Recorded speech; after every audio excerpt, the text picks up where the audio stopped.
댓글을 한번 쭉 읽어봤는데 정리를 하면 이렇게 돼요. 자, 소류 타이게이급은 복각식 선체다. 예. 이게 첫 번째. 그리고 소류 타이게이급은 거주성이 떨어진다. 예. 그리고 타이게이급은 자동화가 잘 안 되어 있다. 라고 이제 많이 주장을 하더라고요. 보통 이제 샤를세원님이 그렇게 말을 했대. 그리고 참고로 저는 이제 뭐 자료조사나 뭐 이런 거 할 때 유튜브 일부러 안 봅니다. 기사 관련된 자료 가져와서 찾아요. 물론 이제 기사나 이런 거에 좀 의존을 많이 하다 보니까 못 찾는 정보가 있고요. 신뢰성이 좀 떨어지는 걸 찾는 경우도 있어요. 뭐 그런 게 있으면은 언제든지 이제 그 자료는 틀렸다 하면서 다른 반박 자료를 주면은 전 받아들이겠습니다. 자, 첫 번째로 소류 타이게이급은 복각식 선체다. 근데 일단 이전에 왜 소류하고 타이게이급하고 묶어서 불렀냐면 타이게이가 소류급의 확장 설계 버전이에요. 그래서 기본적인 설계는 소류급을 좀 따라갑니다. 물론 완전히 똑같진 않겠지. 근데 이제 소류하고 타이게이급은 어느 정도 설계를 공유하고 있어요. 근데 이제 복각식 선체라고 하잖아. 자, 복각식 선체라는 건 보통 이제 자, 이런 게 복각식 선체예요. 복각식 선체라는 건 말 그대로 압력 선체 외부에 선체를 하나 더 둘러서 압력 선체와 외부 선체 사이에 물을 넣어서 그걸로 부력을 조절하는 그런 시스템을 말합니다.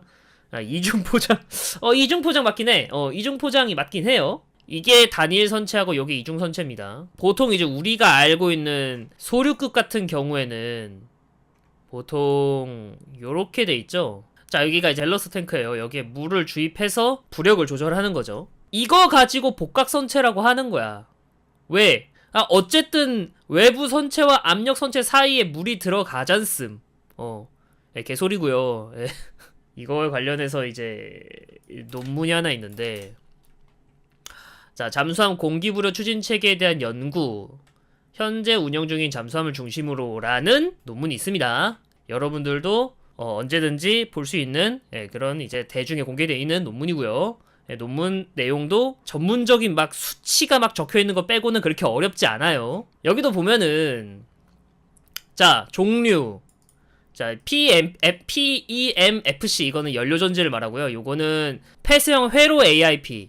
그리고 요건 스털링 기관. 이게 특히 이제 일본 애들이 쓰는 AIP 기관이죠. 자, 단각 선체라고 돼 있어요, 얘들이. 반복각 선체라고. 반복각 선체라는 게 뭐야? 지금 여기 이렇게 압력 선체가 있고 여기 외부에 이제 선체를 한 번 더 두르고 있잖아. 그리고 여기하고 이쪽 부분에 물을 주수한다고. 그렇기 때문에 소류급 잠수함을 완벽한 단각식 선체라고 할 수는 없어요. 근데 일부 복각식 선체의 디자인을 따라간 거야.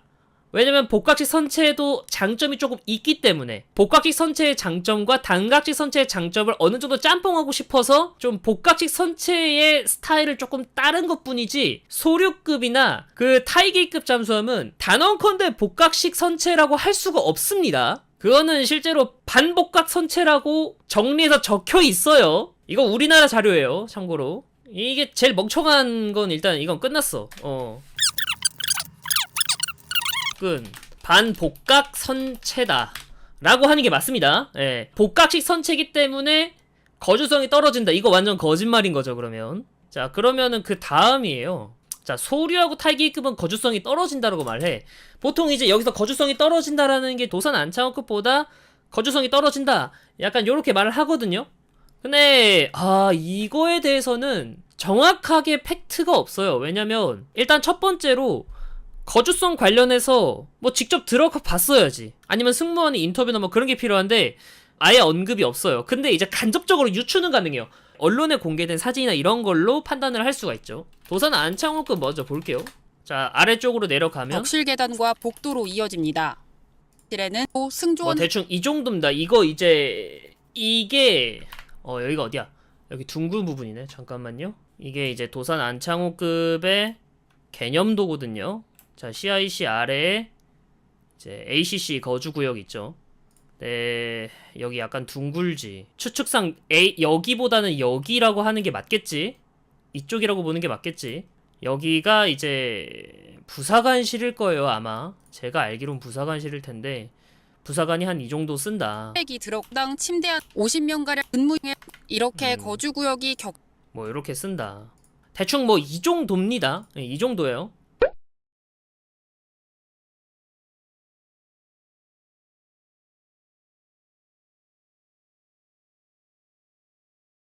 자, 그러면은 타이게이급 한번 보죠. 자, 타이게이의 함내 공개, 어뢰 발사관실이나 디젤 엔진도, 예, 이런 사진입니다. 이게 이제 타이게이급의 기관실이에요. 좀 더 내려가면, 예, 뭐 이런 내용이 있고요. 예. 요게 사관실. 우리보다 넓지 않냐? 이거 발령소라고 돼 있는데 이거 전투 정보실이에요. 전투 정보실 이렇게 돼 있고, 어뢰 발사관실, 기계실. 이제 우리나라 말로 아마 이게 보기실일 거야. 아, 디젤 엔진 설치. 아, 그냥 기관부네. 기관부. 자, 과원 식당. 예, 함내 식당입니다. 함내 식당 이 정도 사이즈고, 우리는 이 정도 사이즈예요. 예. 그냥 얼핏 봐도 타이게이가 더 크지 않냐? 예, 얼핏 봐도 크죠? 아, 이거는 예, 얼핏 봐도 크죠? 이게 거주구역이에요. 이게 거주실이에요. 아까 이렇게 되는데 1인 1실인데 여기는 3인 침대로 이렇게 6명 이런 베드가 있습니다. 뭐 이렇게 보면 잠수함의 3단 베드 1단의 사이즈는 높이 60, 폭 50, 그리고 길이 머리부터 이제 발끝까지 길이 180cm다. 그러니까 180이 두 개니까 360cm.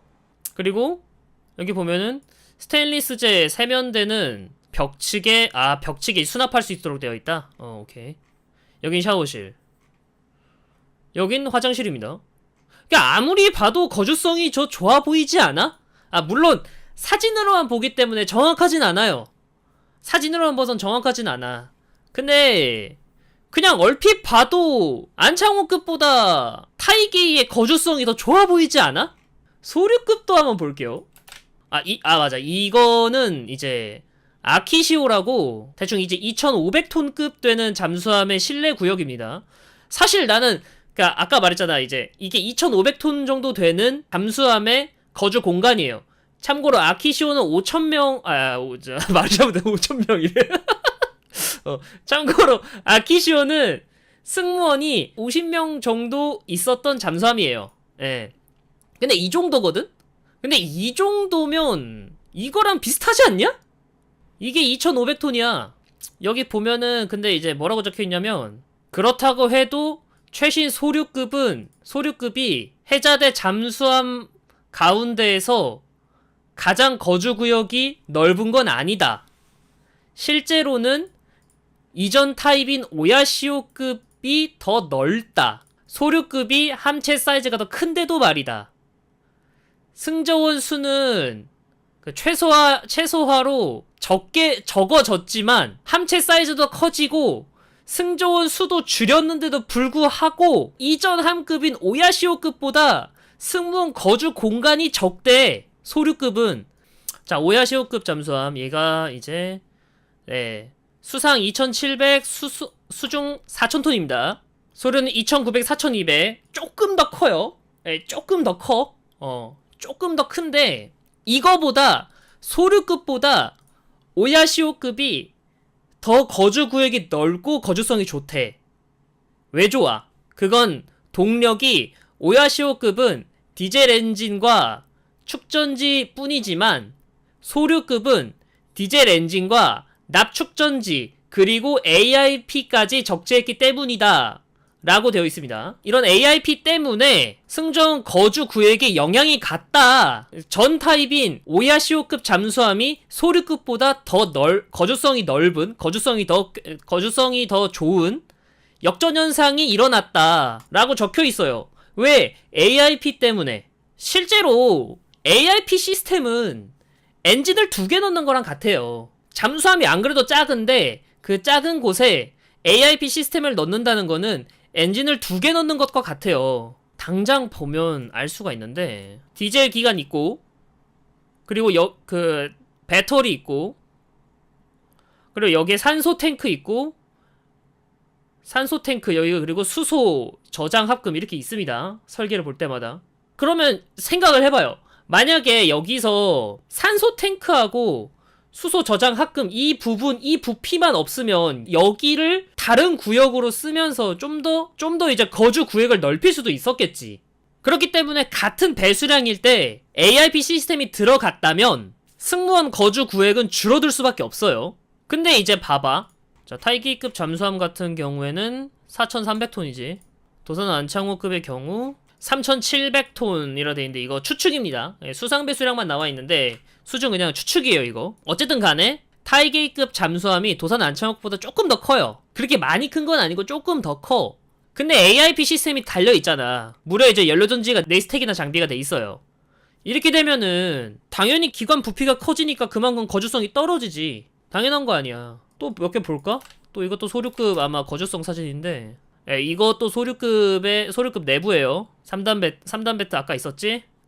뭐 대충 요 정도의 거주 구역을 갖고 있고, 누우면 이 정도 되고. 그냥 얼핏 봐도 사실은 계속 뭐 거주성이 뭐 떨어진다 뭐 이렇게 돼 있거든. 심지어 소류급 치면은 나무위키를 한번 읽어봤거든. 선체 크기 대비 선원 거주성을 안 좋게 한다는 단점이 있다. 그러니까 복합 구조 덕분에 단일 선체 잠수함들보다 내부 소음부터 비교적 자유로운데 복합 구조는 어쩌고 저쩌고 선체 크기 대비 선원의 거주성을 안 좋게 한다는 단점이 있다.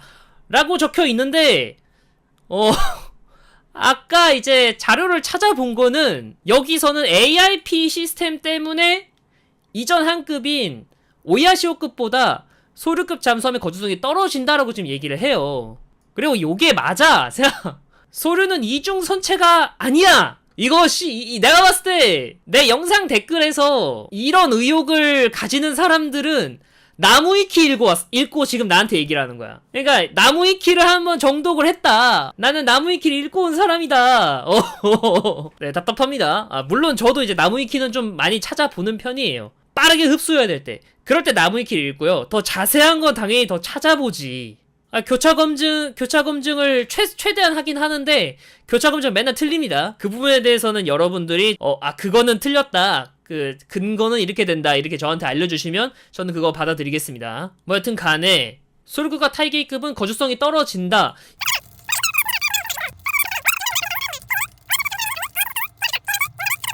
그렇다면 생각해보자.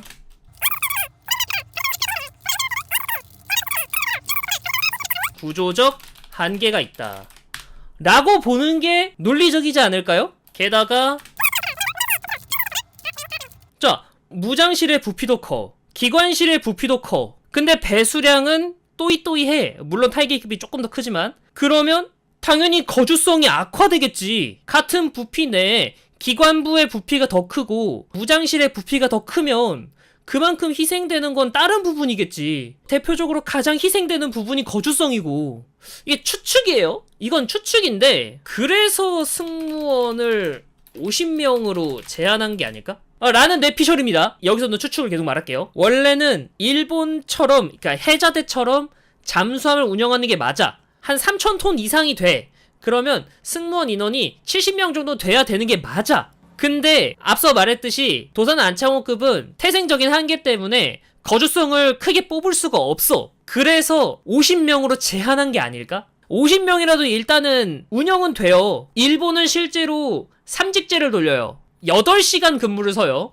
자, 70명이 삼직제면 나누기 3은 23.4지 대충 24명이라 할게요. 24명이 한 타임에 뛰임. 50명이 이직제면 25명이 한 타임 뛰임. 딱 맞잖아. 이래서 그런 게 아닐까. 그러니까 여기는 이제 근무 시간 8시간이고 여기는 이제 근무 12시간. 지옥이다, 씨발. 이러면 딱 맞아. 왜 이런 생각을 하냐. 도사남하고 타이게이하고 무장은 어뢰 발사관 6기로 동일합니다.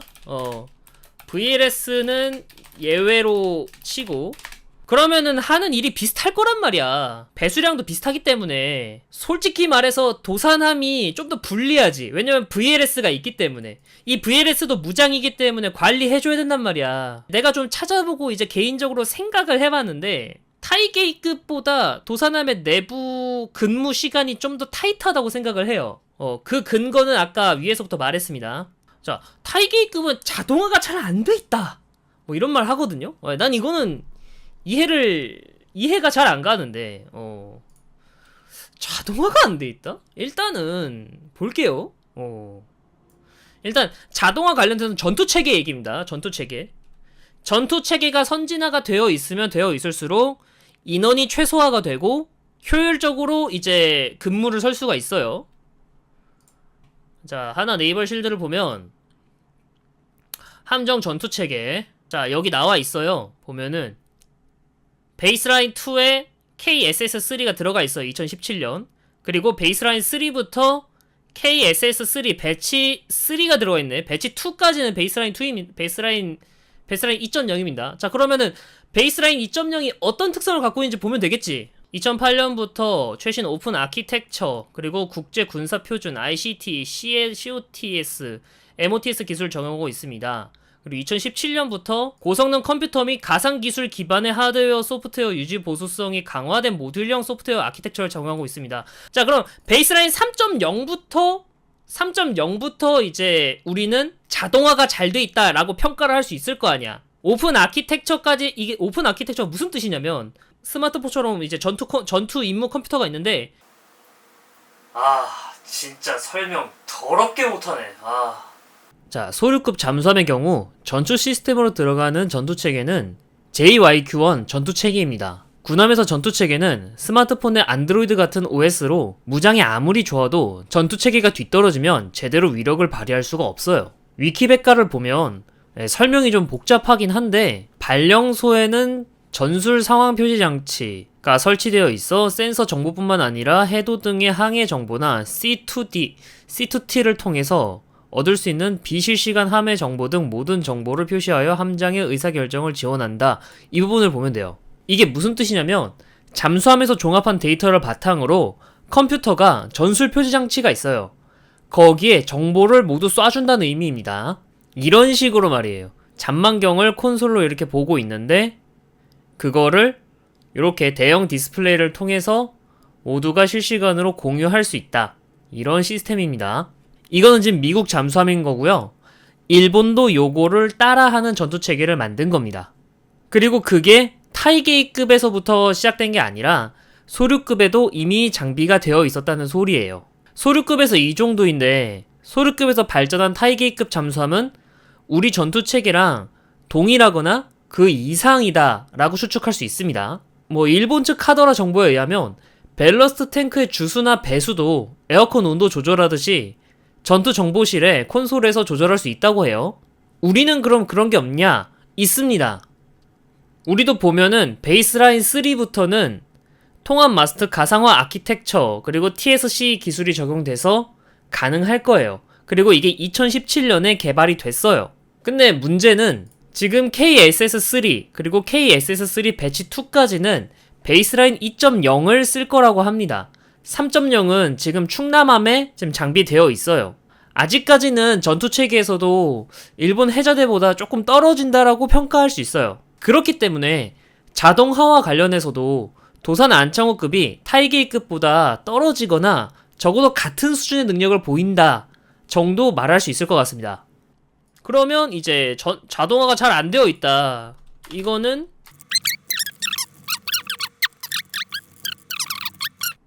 이 아니라 KSS3 배치 3부터 적용된다. 대체 왜 이렇게 국뽕을 빠는지 모르겠어요. 저는 개인적으로 모르겠어. 아직 우리나라 해군 기술도 마찬가지예요. 기술 쪽도 마찬가지고 해군역 자체도 그렇고 일본에게 뒤지는 건 사실이에요. 왜냐? 일본은 전쟁 끝나고 지금까지 해군 위주로 육성을 했는데 우리는 육군 위주로 육성했잖아. 당연히 우리가 후발주자예요. 후발주자일 수밖에 없어. 그거는 다 이해를 하고 있는데 왜 일본의 기술력과 우리의 기술력을 같게 보고 도사남이 오히려 타이게이급 잠수함보다 더 우월하다 이렇게 얘기를 하냐고. 아니거든?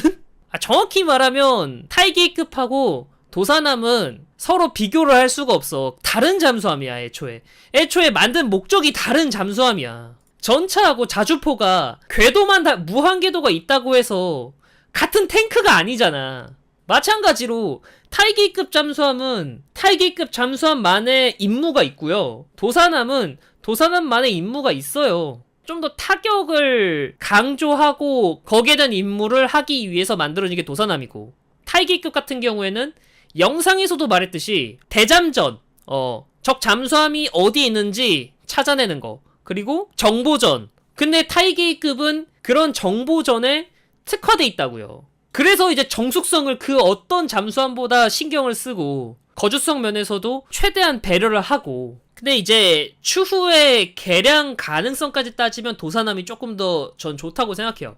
왜냐면 이제 앞으로 미래에는 잠대함 미사일을 아마 보급을 할 거야. 대잠 초계기에 최소한의 이제 저항을 가지기 위해서 잠수함도 이제 잠대공 미사일, 그러니까 대공 미사일을 달 거야. 지금 실제로 IDAS라고 있어요.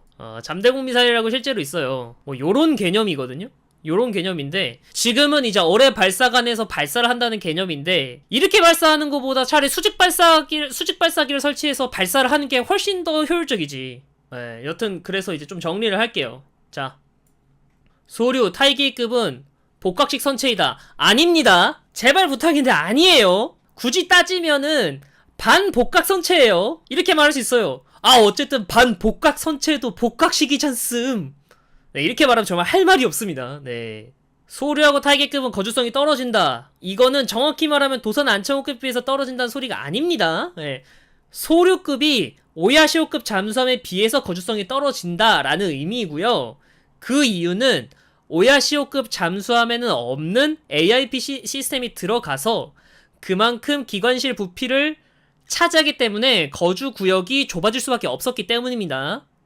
자, 근데 여기서 생각을 해봅시다. AIP 시스템 때문에 기관부가 커져서 거주성이 악화되는 거면, 실제로 일본은 그렇게 평가하고 있어요.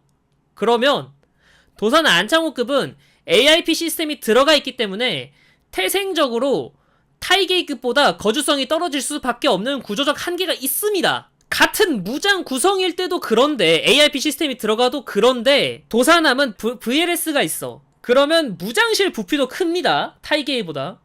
그러면 거주구역은 더 줄어들겠지. 물론 이제 설계를 어떻게 하냐에 따라서 거주성이 조금 달라질 수 있어요. 근데 그 부분에 대해서는 타이게이도 도사남도 구체적으로 잠수함의 설계를 공개하고 있지 않기 때문에 그런 세세한 부분까지 거주성을 판단할 수는 없습니다. 뭐 제 말이 틀릴 수도 있어요. 뭐 실제로 까보니까 도사남이 거주성 관련된 설계를 좀 효율화를 잘했고 최적화를 잘해서 오히려 거주 공간 자체는 좁은데 거주성이 올라갔다, 뭐 이럴 수는 있어요.